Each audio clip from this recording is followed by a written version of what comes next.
どう撮るかじゃ何撮るかさえしっかりしてればベニスでもエクスペリアでも僕は同じだと思います。よりいい作品になる手助けをこの人たちはする可能性を秘めている。スタンリー・キューブリックが言ったどう撮るかじゃなくて何を撮るかだっていうね有名な言葉があるんですけど、やっぱり携帯でも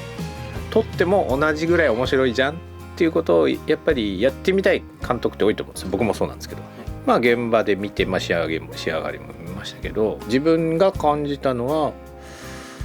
は撮れるんやって思いましたね。本当にいわゆる携帯だからホームビデオ感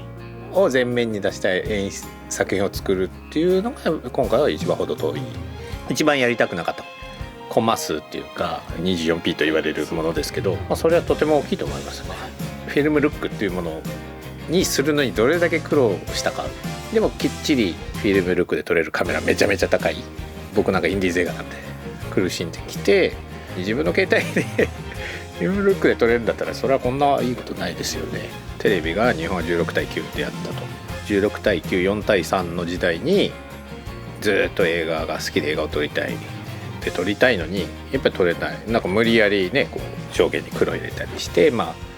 一生懸命映画風なものをやってきた。映画館でしか見ない横長画面をぶっちゃけよくこういうのを搭載しようと思ったなって思いますよね。特定の色を立たせるっていうのはやっぱりその個人的に好きなんで、今回例えば赤とか青とかとても立ってると思うんですけど、グレーディングである程度のその最後の締めみたいなのをしようっていう話はずっとしてましたね。基本撮影の時っていうのはどっちでもその転がるような撮り方をしてもらうと、特定の色を立たせて空気感を作るっていうのはやったつもりではあるんですけど、ハイスピードすごいですね。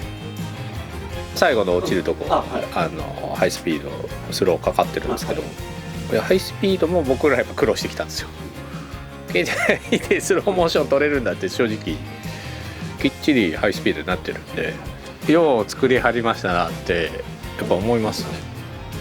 頭とお尻に主観の部分があるんですけど、あれ役者さんの頭にくっつけて撮影したんですけど、普通はくっつかないですよね、でかいカメラ新鮮でしたね。見てて面白かったです、今自分が学生とかなんか子供10代とかでその自主映画とかやってる年頃だったらめちゃめちゃいいな。本当に苦労したんですよ。スローモーションとか画角とか、それこそルック、フィルムルックっていうのを携帯でできるっていうのは羨ましい限りですよね。だってこれ普通に撮れますよね、長編の映画。当然ソニーさんはそのいわゆるシネマカメラを作ってるわけで、僕も使ったことありますけど、そのプロ用カメラを作ってるからこそ、この発想が出てきたんだろう。他の会社じゃできないわけですから、お金ないわけですからね。やっぱ若い子なんです。やっぱり機材がその占める良さの割合がやっぱでかいんですよね。照明とかカメラとか、それがクリアできるっていうのは相当な幸せなことですよね。下手したら高校生が学校でじゃあこれ使って大傑作を作る可能性だってあるのが怖いそうか、これもエクスペディアにとってですよね。そうなんです。すごいいいですよね。